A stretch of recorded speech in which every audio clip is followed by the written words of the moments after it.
Hello everyone, and I'm going to take a look at a game from a loyal supporter of GChess, the first ever lifetime supporter, legendary supporter of GChess. We've offered this top tier subscription level which you can join if you want to, which should give you everything for free on GChess forever. So actually in the long run, if you're serious about chess, it works out as a pretty good deal. And the game we're going to look at is a game of someone I actually met over in Norway, Conor Cunningham. And I have to say, it's a real honour to meet Conor. I was down the Good Night pub. Funny, I was in a pub, wasn't it? Which is a chess pub in Norway, one of the only chess pubs in the world. And I just finished doing a bit of work down there, and I saw Conor was there having a pint of Guinness. He very kindly brought me a pint, and we had some good drinks together and some very good stories. Originally from Ireland, now lives over in Oslo. Very nice person who has some very good tips about GChess as well, but is a very good supporter of this platform we have created, GChess.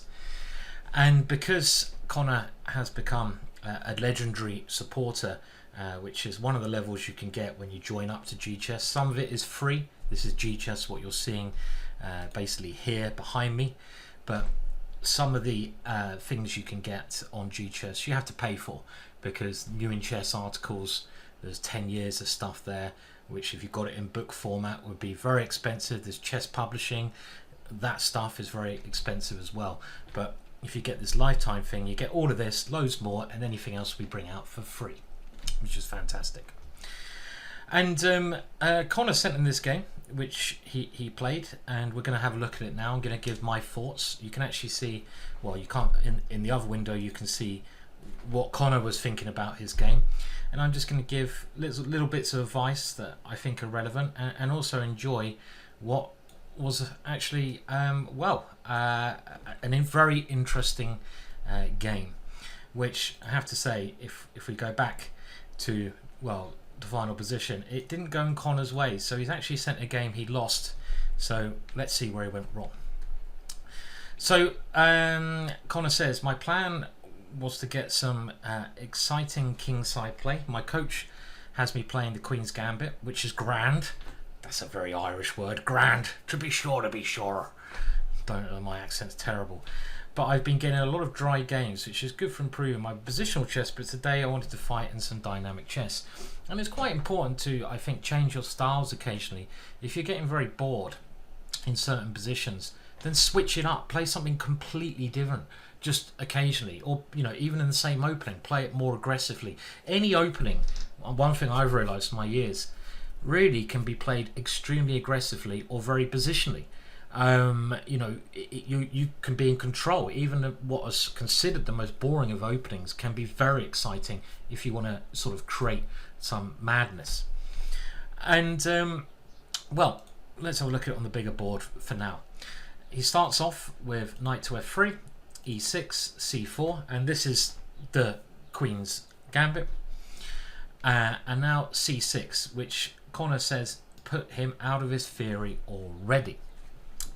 Now this is actually the triangle system, and it's a very tricky system that black can play. Something I've looked at myself quite a lot. Now one thing that I used to always do to try and avoid this was I wouldn't put my knight on f3, and it doesn't avoid it, but it gives you another option. I would go c4, and I put my knight on the other square, and if e6 now, there's this very dangerous gambit move, e4, the Marshall Gambit, because the knight covers this square. So you have this extra option. And if we look on GChess, you can see many of my GingerGM courses are up here, and you can dive into the positions in those courses if you want to have a look at particular chapters. And after c4, c6, Conor decides to keep it simple quite shortly. Well, he goes knight c3 first, and after the logical move knight f6 by just capturing on d5. Now I would like to mention, after knight c3, the main move is black capturing here and try to hold on to his pawn, which can be very interesting. But knight f6 now transposes into what we call the semi-Slav, a very sharp system. And a move that I very much enjoy playing here is bishop g5. I think this is the sharpest way to play, but there's a lot of theory with this move. And well, it would be perfect if you want to learn this, again, to go to GChess and just browse some of the videos or browse some of the articles here to improve your understanding of this position. But this in my opinion can lead to some of the most fun positions in chess openings.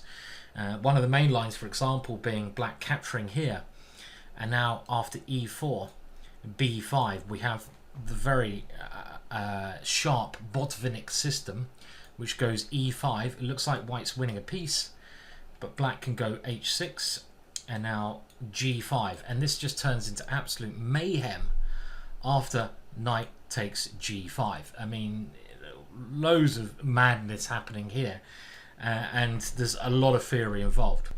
But I understand Conor's point of view. If you're not sure what's happening, and if you're trying to learn an opening from new, which maybe Conor was, I have to check up with him next time I see him, it's a good idea to keep things simple. And I had this same approach that Conor had about 20 years ago. When I was trying to learn the Queen's Gambit, I would often just take on d5 to keep it simple, and this is a perfectly fine move. If you're trying to learn an opening, get static pawn structures. After this move, there's less options, so that you can learn certain pawn structures first, and later on you can expand. Conor goes on to say that both his coach and John Bartholomew recommend early exchanges on d5 to avoid sharp theory, and he went for this option here, which is absolutely fine. And now black played c takes d5. Now probably actually a better move here for black is to capture with this pawn, when you have this static pawn structure, and after both sides develop, it's very important for white to try and do a minority attack with b4, b5 in the middle game, and this is a very famous idea. Take a look at the games of Grandmaster Keith Arkle if you want to learn about this kind of middle game structure more. Keith Arkle, Grandmaster from England. Now after c takes, all we have to do here, well, black's gone for a symmetrical structure, is think very logically about, now that once the position becomes symmetrical with pawns, it's all about who's got the better pieces, because the pawn structure is not so important. It's about who's got the pieces, because it's symmetrical.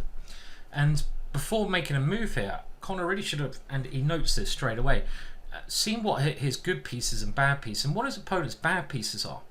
And one of the issues black has is that when you put pawns on light squares, you can often trap your bishop in behind it, and this bishop is very bad.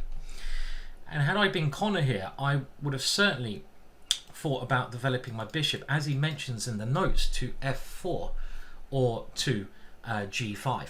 And I wouldn't even worry about knowing the theory there.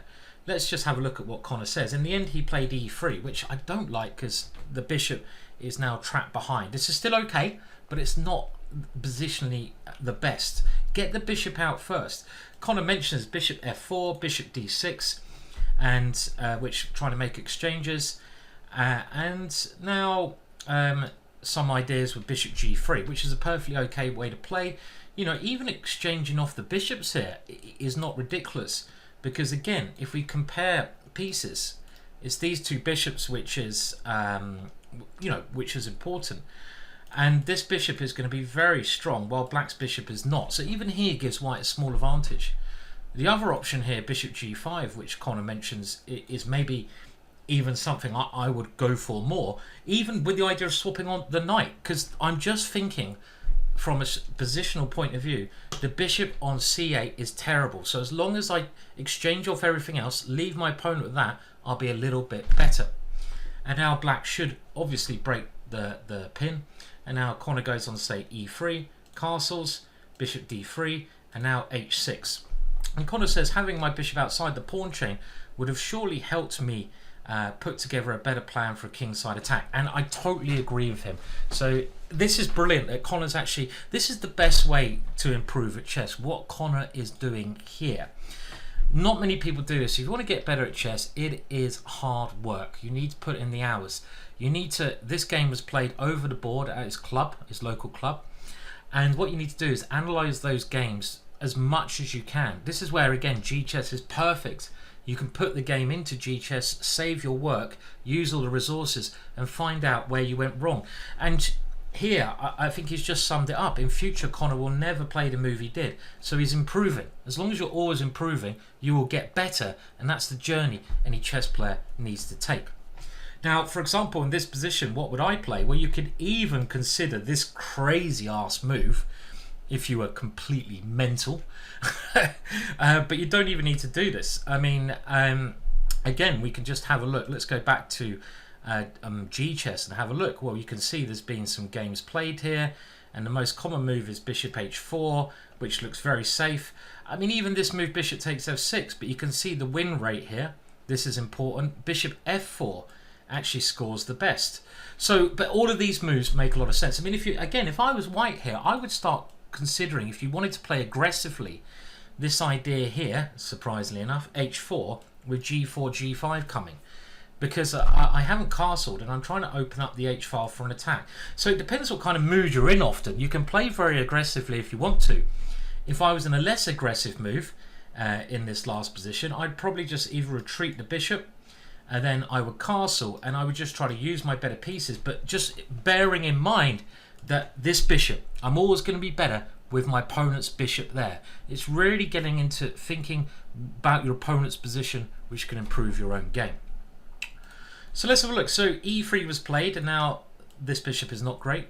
Bishop e7, bishop d3, and after castles, the position is certainly rather even here. And you know, the problem is now this bishop is not outside the pawn structure, so it's a bit of a prisoner. So knight c6, and now a3, and this has all been played many times before. Let me just put you on the view so you can see behind me the board and the stats of GChess as we move the pieces. And you can see here the moves, how many times they've been played, which players have played them, and other anything else that's of interest. And I think this is all goes without much comment. Bishop d7, I think this is okay. Conor says, I thought this move was quite passive, but understand that my opponent wants to put a rook on the c file. Me too, but what to do about the bishop? Sometimes, you know, you just can't get the kind of, you know, now that your bishop is here, I think it should come to this rather passive square. Where else is it going to go? It's going to be trapped behind these pawns. You need to get a rook to c1. So I think bishop to d2 here would be the right way to play. And, you know, it's obviously equal, but maybe a bit more equal for white. You have this extra move a3. Your light square bishop is better than a counterpart, so slightly better. And let's go back to the big board now. Don't know why I'm swapping so much. And again, we don't need to use a computer to look at the way that Conor's thinking, and this is what you guys should be doing with all your own games. If you can't work out where you should improve yourself, just get onto GChess, put the game in there. It will tell the improvements for you. But here, queen c2, and this is a move made without any commentary, but I don't like it. I mean, there's not really going to be any threats over there. The only way these two pieces can create threats is if you do it the other way around. I mean, if you really wanted to go aggressive, then you should always go for this way around. And at least by going this way around, you know, this is a serious threat at some point. I'm not even saying now, but maybe g4 to try and distract this knight. You have to black will have to make a weakness over there. I'm not convinced by this because white's queen side is not great. And at some point, black might be able to take control of that area of the board. It seems very committal, a bit too risky for what is effectively a very solid position. So queen c2, the other problem with this is just when the rook comes to c8, your queen is on the open file opposite the rook, and that is not a good thing. Black plays h6, safety first, so there's nothing here. And now the next move, h3. Conor goes on to say, this seems very passive, does it not? But at some point I need luft. Perhaps I just don't need it now, as there are no back rank problems. He then goes on to say b4 was definitely a candidate move, but I didn't like removing the support from the knight. The pawn does a superb job of keeping my knight safe and sound and potentially safe from any pins. Now, my thinking about this, and again, we don't need a computer to analyse this, but I will put it on. I'm just going to put Layla on here. So let's turn on my best friend Layla. We can see what it says. I can't believe Layla recommends h3. I was going to slate you there, Connor, and say h3. It's maybe a lazy move. You don't need to give your king luft here.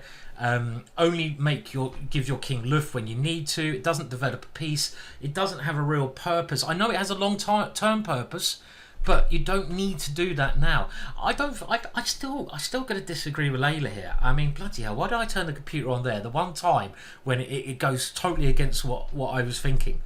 Idiot Simon. But okay, well, obviously you're Layla, but I still not sure, because it's just the thinking behind it, this move h3. And the thinking behind this move is it's one of those moves you play, but you've got to play with a purpose, an idea. And I do have to say, your move b4 I like more because it has a purpose. I can understand that you have some concerns here, but then you've got to play without fear, and there's no real concrete threats that black can do there. We can always guard the knight, and gaining space is always something nice to do. So b4 would be a very logical move. I mean, I would even just consider playing some simple move like this and getting a rook to the c file. I think this makes more sense than wasting what I foresee as a not very useful move. But okay, it's only a very small thing, but small things add up to big things. So black now puts the rook on c8. I think black's actually played this very well. He's got his rook on an open file. And now Connor says, I'm forced to do something at a bishop. And indeed you are. I think this is the correct move. It's still looking equal. a6. And now which rook do you move to this square? This is one of the hardest decisions in chess. Connor moves the rook, which I would actually probably do. I would probably move the rook on a. And Connor says, in hindsight, this rook should move here. I remember looking at a lot of games of Kramnik in this exact structure, the exchange Slav structure, this same pawn structure. And when I looked at a lot of Kramnik's games, I did notice that he would often move this rook to the open file. Why? Because this rook over here can be very useful if you start having the opportunity to do something with these pawns. I don't think it's a big error. I think having the idea of using the rook either behind here, or what I would be thinking is getting the knight in and using the f-pawn, also makes some sense. So let's see, it's not a major concern. And now knight to a7. So black is trying to do something based around the pin on the knight. And again, I think the major problem that Connor probably has is his queen is here. I mean, imagine the queen was still on d1. You could go queen e2. And for my eyes, at least, the queen on e2 makes a lot more sense. You stop anything coming to this square, and I like the central control. This is a bit of an artificial move. But here, the queen comes back to d1, and I think here, Layla, I'm going to agree with. Why go passive? Always try to play the move that causes your opponent something to think about. And moving the queen here, you might take that pawn, but you're also covering these ideas. So this, to my eye, seems a lot more sensible.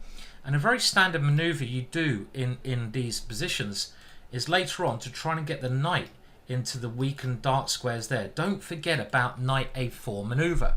So I'm just going to play a very bad move here, like rook b8, very passive. This maneuver, knight a4, is really key, because you can either win the bishop pair or get your knight into a fantastic square, something worth thinking about. So queen d1, passive. b5 now occurs, and here knight to e5. Now, it seems also like you're mixing a bit of your plans, Connor, as in the knight coming into this square. It could have been done, but black's made a lot of progress now on the queen side. If you're going to go for this plan, it should have been done a lot earlier without bishop d2, without rook c1. And generally, this plan here, yes, black can maybe take your knight, but you don't need to fear that. Let's just go back maybe to the position where I think it might well be playable. Let's go back to here. Well, could you not play knight e5 now? I mean, to me, this would be one of my first moves I'd think of if I wanted to play aggressively, as you did mention you wanted to do in this game. This idea comes up in the London system, it comes up in many openings. And one of the points of this move is if you get one more move, f4 is a very powerful plan. White is fantastically positioned there. especially with the idea rook f3, rook h3, checkmate on h7. I've won numerous games like this. Let's just say black does the same plan he does, and I'm going to show how aggressive this plan can become. Now f4. The one thing you've got to bear in mind when playing this move is, are you covering the weakness here? And the answer is yes, you're covering it with 2 squares. Let's say black continues a6. This is the key idea behind that pawn move. Let's say black just does this. I'm just showing your plan as white. Well, we go rook h3, and now black has to be very careful. g4, g5 may well come. We could even transfer the queen over here to h4. And if black plays a move like this, he's losing immediately. And I'll let you guys, well, discuss where the quite thematic win is in the comments section. White to play and to crush here. So it just shows you can play aggressively. And if we go back to knight e5, maybe you're worried about knight takes e5. But the problem that black has here, yes, you've doubled your pawns, and I think you're actually trying to play 2 position in this game. The problem black has here, his knight has moved away from defense, and we can even play f4 now, and maybe with the queen or rook coming in, our great bishop. And also, where do we put our knight? We have a new square in the middle of the board for it. These kind of thinkings can give you a very nice game. Okay, but back to the way things have developed. So we were around here, rook c7, bishop to b1 here, and I have to say, I think Conor, you're playing this, you've found a nice idea now. Now knight g4. I mean, trying to swap off a defender of the black king, but your knight was so good in the center of the board. You should not have rushed with this move. You say in the notes, queen c2 is the line I really want to play. I thought it a bit too scary. And again, you've got to play with a bit less fear, I feel, Conor, when you're going for these positions. I do understand that, but you know, let's put the computer on. The computer says it's roughly even, which I think is a fair assessment. But this to me looks like the right idea, because you start to have threats now. Knight g4, much more punchy. And if b4, you give the line pawn takes here, knight g4. Knight e4, well, in this position I think just f3 would win. So I think your thinking was right there, but knight g4 I don't really like. You don't have to play this, and also I don't think there's much of a rush here. If I was white here, well, the computer says e4, which I don't think is very human-like. I really always like playing this move f4. When you've got a knight in the middle, f4 is a very nice move to play. It secures your knight. It gives you options of bringing the rook around. But if you think you've got control of the center and your king is reasonably safe, you can also even try pushing your g-pawn up the board to open up lines, because now we have this hook on h6 which we can attack with the g-pawn. This would certainly be me without thinking here. You don't need to get your queen involved yet. It doesn't have to come. Anyway, on to the game. Knight takes g4, queen takes g4, and now f5. And actually, by swapping those knights, I do feel you've helped black's position, because now he can play this move, blocking your bishop down. I mean, you move back to queen d1. I mean, why not e2? I would have kept the rooks connected, but let's see. I mean, just a little bit better. The rook comes here, and now knight e2. And this is, I quite like this idea. Bring the knight here, trying to come in a weakness. So I'd even say here that your position is better. You've played this actually well, even though maybe there's a couple of missed opportunities. I'm obviously being quite critical, because you know, that's what we're trying to do as a GM looking at a game. But I think here, you know, this is a very nice idea. And you mentioned the idea of going here, putting a pawn here, coming into g6 is really, really nice thinking. And what you're doing here, let's turn the computer off, is you're finding weaknesses in your opponent's position. You realize it's quite close, you have time to maneuver, and you're just putting your maneuvers into place. Also, this square for the knight, maybe coming around this way, it makes a lot of sense. So this move I really think is a class move. Very nice positional move. Okay, bishop takes c1. Now you mentioned bishop takes c1, b4, a4, and you're worried about your dark square bishop. Now, I wouldn't be worried about it here. I'll be totally honest. You could compare it to your opponent's light square bishop. What I do like here is that you're covering a lot of squares, that square. I'd be wanting to go b3, bishop b2, not to attack, but to cover basically everything that black wants to do on the queen side, because I think you're thinking a lot about your own moves and your own pieces, but you're just trying to think about your opponent's pieces. By playing this move, you're stopping bishop b5, which is important later on, and you're controlling your opponent's pieces. And if you can just put your bishop, it's one piece on a passive square, it means you can continue with your very nice maneuver with your knight. And black's got a lot of weaknesses here. I actually really like this idea for white. I think this concern of one piece is not really a problem. And you can also go b3, bishop b2, f3 and e4 if you want to try and open the lines up, and at some point open up the bishop. So I think this would have been a nice way to play. Knight c1 is fine if we're coming this way for the hole. Knight c6, and yes you are. Knight d3, and again I still think you're playing very well here. a5, and now the next move is, as you say, a blunder. I think you've played very, very well, actually.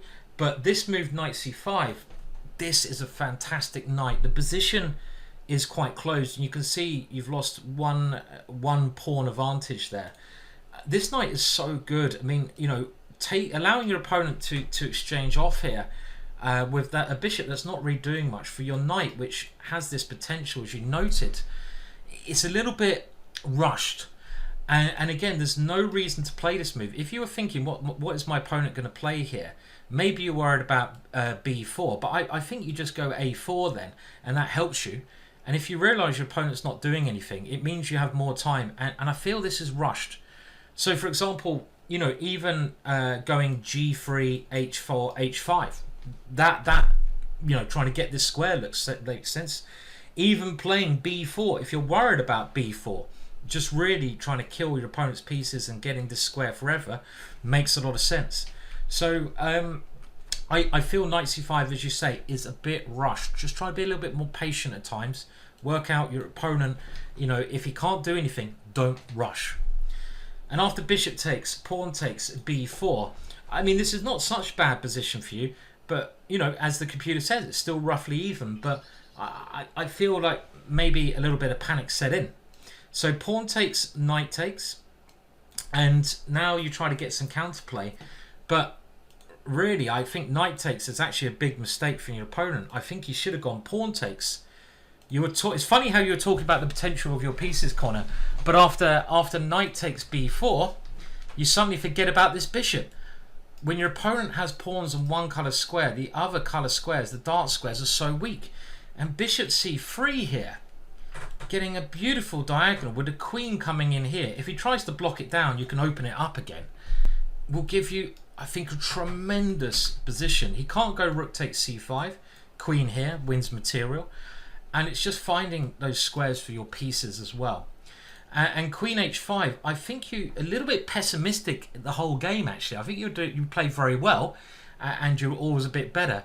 And this move is well, it's really shooting at nothing, really. It's shooting at, you know, basically it doesn't do anything right. And I think it was just calming down.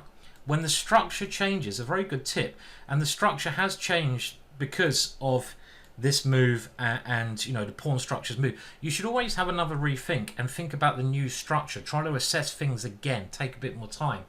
And as we can see, after queen here, bishop here, well, queen here, yes, now it's starting to get bad. Bishop c3 is the right idea, but after bishop b5, yes, now you're losing too much material, and I guess you called it a day here. Okay, well, look, interesting game. I think there was a lot of strengths you can take away from that, Connor. I think you know, have a little think about what kind of opening positions you want to play for. One of the problems you had throughout the game was, funnily enough, your dark square bishop. You know, not trying to get that in, like here and that other opportunity. Another thing I can note from that was your opponent's pieces. Like, for example, this bishop, not thinking about, you know, being a bit more confident, because you played very well. I mean, your knight, your idea of moving the knight to e2 was fantastic, and your other moves were good moves. But be a little bit more confident, but also just remember, try to really work out, is my opponent actually threatening anything? Do I need to rush? Generally, lower rated players rush too much at times. Try to just take your time enjoy the game by torturing a bit more.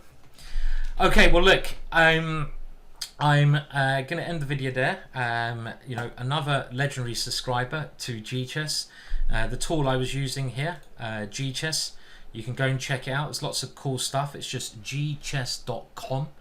You can try out things for free. We're always improving it. But if you're serious about your chess education and your chess learning, then it is an awesome site with access to over, I think, 10 million games that are played on the board. We also have something like 20 million games played online. You can reference, see what you like. I think, you can look at the games of top players. If you're like Conor, a legendary subscriber, you get access to New in Chess articles. They've been one of the best publications of chess throughout history in the last 50 years. All of their articles written by titled players. You can look at their articles. For example, here, I can look at this position and I can see if I like a system which might be of interest. So let's pick a game. And well, what did Rajabov play here? Rajabov is a great player, and you can load it to the board with all this. Look at, the author of this is Ponomaryov, who is actually a FIDE world champion. And you can now see, you don't just get a lesson, you get a lesson from Ponomaryov in this position, and you can see about the kind of things he does. So there's loads of cool tools here, which now Conor, as he has supported GChess, thank you so much, Conor. He believes in the project and he's going to get all our developments for free in the future. He's one of the first GChess legendary supporter. Thank you so much.